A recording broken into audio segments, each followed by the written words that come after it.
I am recording this right now while walking because I am dangerously close to being the bottleneck in my business right now. I'm teetering on that line and it's not going to happen. So I hit record.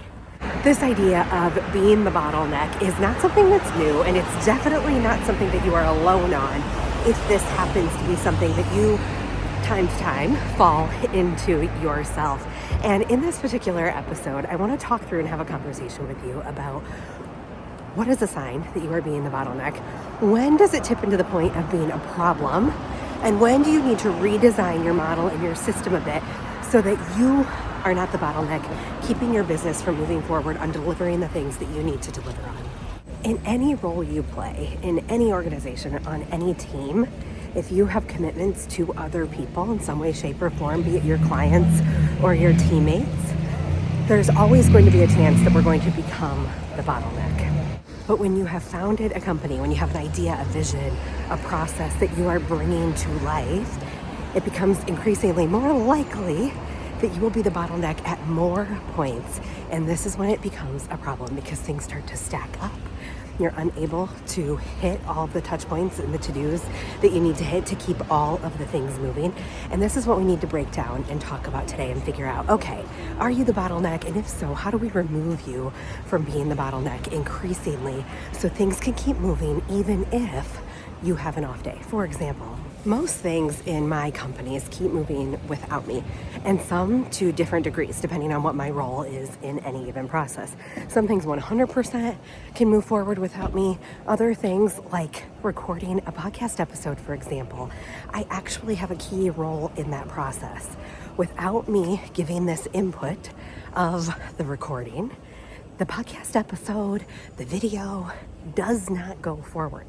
So there are some things that are critical regardless. Case in point, this was one of those things that last week I intended to sit down and have a conversation with you. However, I was not feeling great. So I thought, okay, am I gonna put my mental stamina and energy into this and it not feel great? Sometimes, yes, I've gotta do that because I wanna connect with you. We're gonna show up no matter what. But last week I was feeling exceptionally tired and congested and I just cannot shake this cold this January. So I decided, you know what, I think I can move some things around so that I can record this on Monday. But then Monday arrived and I'm looking at my list of to-dos. I'm like, oh, there is kind of a lot to do here. Yes, I can move this recording to the afternoon after I run my errands, get my movement in, etc. But I was worried I wouldn't have the energy at that point in time. So yes, I decided, you know what, we're gonna go on errands together and I'm gonna record this real time, because if I do not get this recorded and handed off to the team, they will 100% have to move their deadlines and their timelines. And that's something I don't necessarily want to happen. Does it happen from time to time? Absolutely. But I have made a commitment to showing up, recording, connecting with you. And that's actually the key piece. Connecting with you is what is motivating me to do this. And the second piece of it is I don't like to impact other people's schedules and timelines. So how do we set this up in a way consistently so that we are not negatively impacting commitments that we've made, not negatively impact other timelines? And sometimes we've got to look at micro adjustments like I am doing in this case in point and just moving some things around and adjusting how I'd record and schedule. And other times we have to look at redesigning how things flow in our company. So now, as we walk and talk and pause throughout the city of Zagreb here, I'm going to pop into a store to pick up some things I need to pick up today. And then we're going to move over to the place where I'm actually going to sit down and have brunch and write today.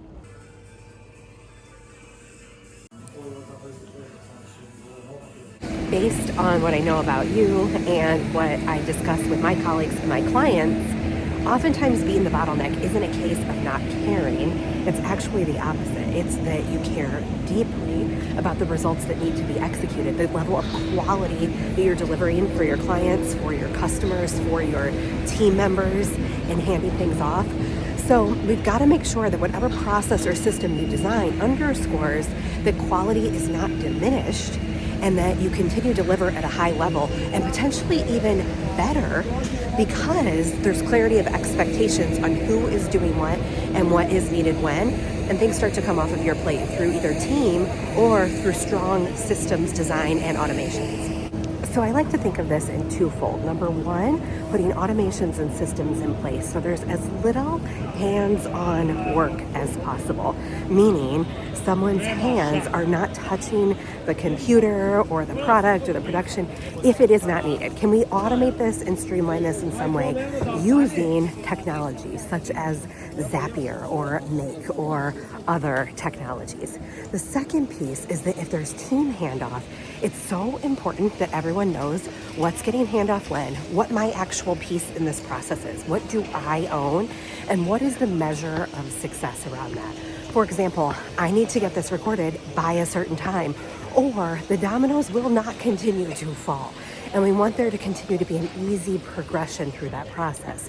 Once I have handed my thing off, our systems are set up, the process and the ownership is so clear, I am no longer worried about what's going to happen or not going to happen because it's all taken care of through clear systems and clear ownership. Whoa, I'm out of breath. Coming up those stairs was hard. All right, I just finished brunch at the Broom 44 coffee shop. It's right at the Dolak market in Zagreb. Usually it's all filled up here at the market, but they're doing some construction, which you may be able to hear in the distance underneath, I believe. So it's a bit quieter here today. But inside the coffee shop, it was way too noisy to have a chat. So I wanted to pick up where we left off in this bottleneck conversation as we go on this journey. And one of the things that is so important to think about when we think about being the bottleneck is as we build our businesses from scratch, right? You're starting with nothing. And then you layer on processes and systems, and things may start to bloat up in a way that is just natural and organic. And again, not your fault. This happens across the board. But there are things that may be getting added that we no longer need or no longer serve the way that we want to be operating our business. So I think it's so important to ask a couple of questions here. Number one, what is coming to you just by default? What is coming to you because that's the way it's always been or just kind of happened that way versus strategically setting up and aligning that system? The next question is, what actually does require your participation and your input? Like truly, it has to be you. And sometimes I think there are things that we think needs to be us, but actually there's a decision-making framework that can be put in place here so that it doesn't come to us as the default. Then there's likely a series of things unfolding that never need to come to you, but they still are. So what can we start to take off your plate? Like, oh, I don't need to make that decision because it's reversible, because I have someone else on my team that knows what needs to happen here, so they're perfectly capable of, and start peeling those things off your plate as things that need to be answered. And mind you, I would apply these same decisions and these same structures to everyone on your team in your company, right? So these apply to you as a leader and as the owner, but they also apply to others. If there are things that we can put in place where someone doesn't have to pause and make a decision because we made that decision once and then it is just always made that way until we decide to reevaluate, that's going to benefit everyone because you'll be able to move and operate more efficiently without starts and stops to pause and make a decision. Reset. Okay, we've got to run this by someone. No, we don't. So where can you clarify in your decision-making processes so you don't have to start and stop? One example of this would be in approving invoices. Maybe someone else is paying invoices for your company right now. You're signing off every time invoices are paid. Well, maybe you flip the model on that so you only sign off for certain amounts, or you only sign off when it's a new vendor and you expect payments to be in this range, so you don't need to continually sign off unless there's something that's out of range. So you set exceptions rather than reviewing things every single time. Along these lines, I'm a big believer that anything that happens twice can now be turned into a system. So the first time you do something, like, okay, I'm just gonna move through this, I'm figuring it out, I don't know if we'll do it again. But if you know it's gonna happen again, or the second time it happens, Document the system around that. Create a system around that. So the next time that it happens, it's much more seamless and you're not rethinking it. You're not spending that time and that energy on it. Even just the brain power that goes to doing something again and again is going to be a point where you may become a bottleneck. Of course, we want all of those systems that are being set up to be designed with quality in mind. We want automations, we want processes and checklists and workflows and technology and humans in systems to be thinking about how can we do each process, how can we deliver on each thing to our clients, our customers, etc. well. But it's important to remember that just because your hands are not on the thing, it doesn't reduce quality. It doesn't reduce our desire or demand for quality. And sometimes, because we have a system wrapped around it, it can actually increase quality. I know I always think about this idea that I will make mistakes. I am very human. I will make a mistake sometime. I will enter the wrong number in a spreadsheet that will mix up forecasts and projections.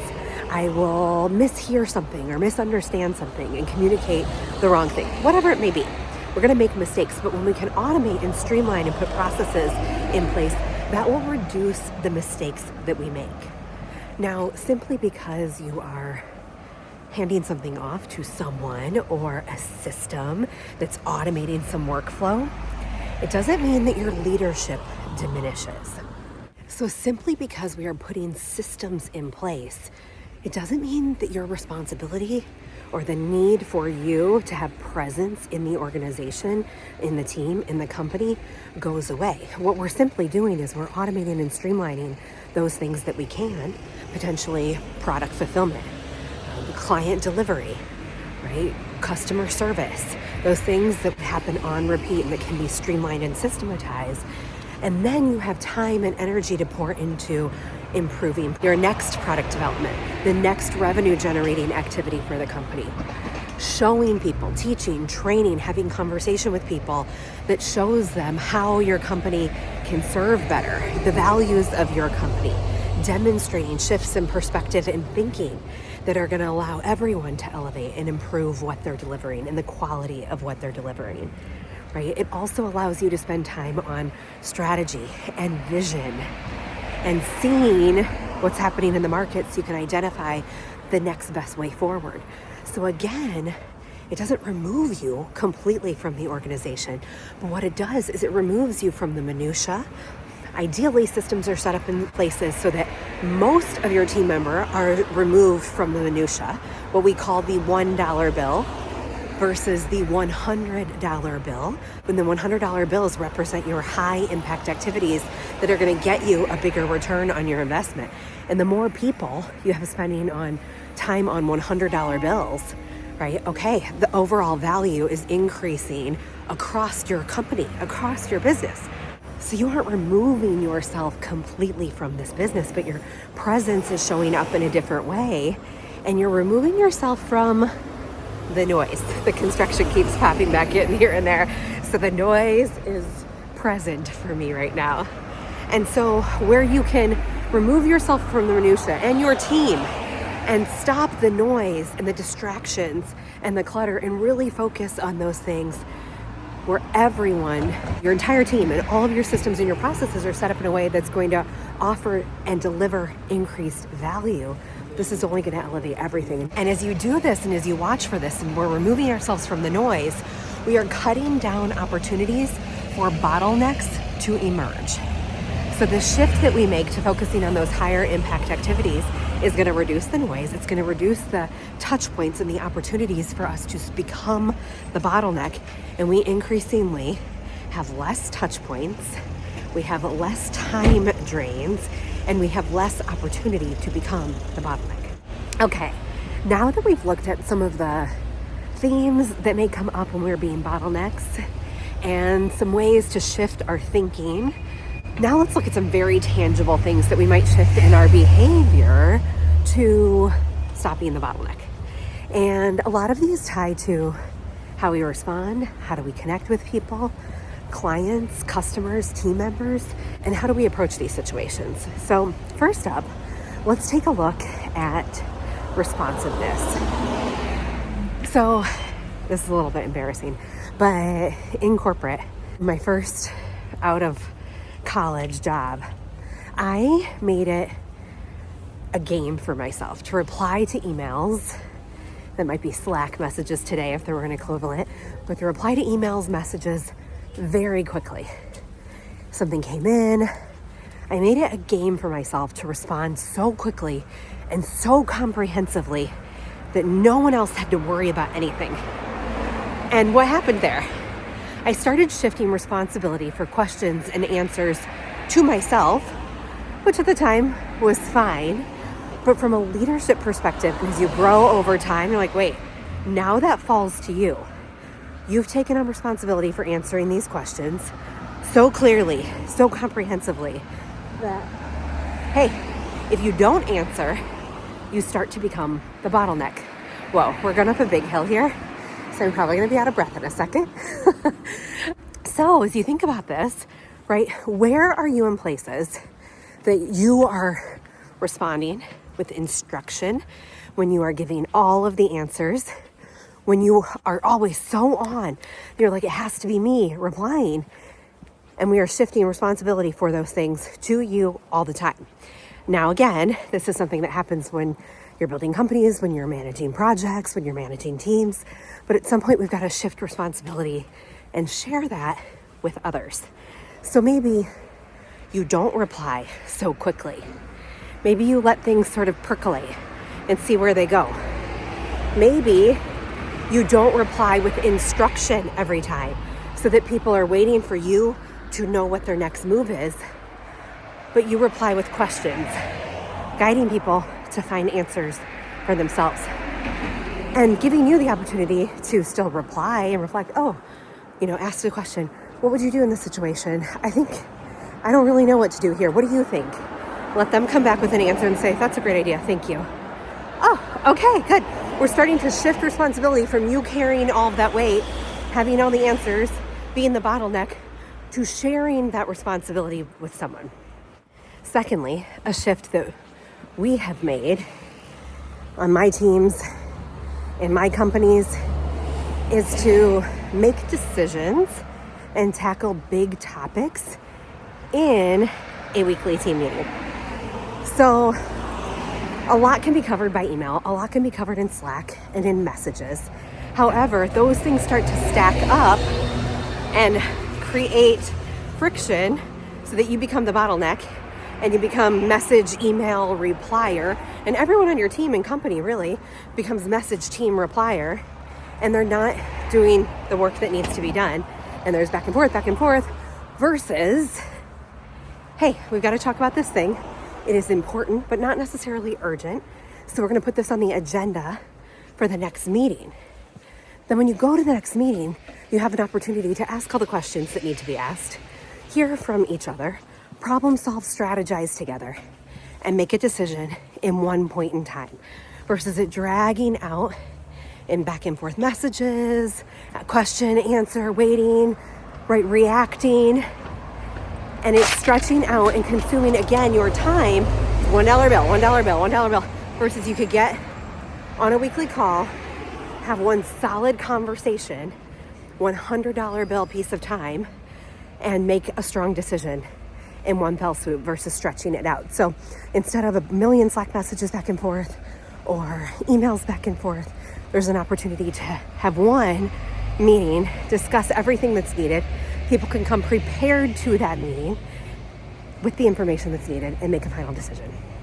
Lastly, one final idea as you strive to not be the bottleneck on your team, with your colleagues, for your customers and clients, is to set clear feedback loops, meaning identify a flow for when you will follow up on things and how you will follow up on things so that everybody knows what the next touch point is.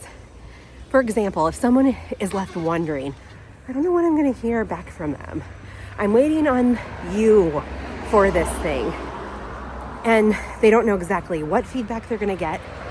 So should they take action or should they not take action? And they don't know when it's coming. So they're pouring energy into this and holding on things when maybe you're expecting that they're going to go ahead with certain steps and you're just going to follow up on this one piece in a week. Or maybe you're going to follow up tomorrow. So they might as well just wait on everything because the feedback you're going to give is coming quickly and it's coming tomorrow and it's going to impact other things. So knowing when the next piece of feedback is coming or the next touch point and what it will be related to allows people to take the appropriate action. And you then either, yes, are a deciding bottleneck point, but it's strategic and it's by design, or no, you're not the bottleneck at all. Go forward with all those things. I'm just going to throw this one piece of feedback in to the mix tomorrow, and it's only going to impact this one piece of the pie, so you know I'm not the bottleneck on all of these other things. So those feedback loops of allowing people the opportunity to be informed about what's coming when just sets everyone up for success. And if there is a case where, hey, I know you really need feedback on this, but I'm not going to be able to get to it for 2 weeks or 3 weeks or et cetera, based on all of the other things that are on your plate right now, that allows the whole team to have an opportunity to come together and reevaluate action steps around that so that the entire project or work activity isn't delayed, or it just is delayed. And sometimes that's okay too. Sometimes taking the pressure off of you to say, hey, you've done a lot of great work on this, but I'm not going to be able to get back to this until 3 weeks from now. So let's just pause for a minute and come back to it then, so no one is spinning their wheels on this. And that in and of itself is a gift. I'm sure that you've been in those situations where you are doing something and then a piece of feedback comes in and it changes everything. That is not a great feeling. So by sharing that information and allowing people to pause until a certain date is not only a gift for others, but it's a gift for you. And whether you have a team or not, that is something that you can give to yourself. Hey, I need a little space and time to think through this. I need a little space and time, and I don't have it right now. So I'm going to put a pause on this. I'm going to take that weight off my shoulders, and I'm going to revisit it on this day. Or maybe there's some data coming in that you still need to make a decision on it. So take that pressure off of yourself and just decide that I am not going to be the bottleneck. We're going to move this project deadline, this activity, to another date. So with all this in mind, I made it up that big hill. I'm huffing and puffing a little bit, but I really enjoyed this time with you.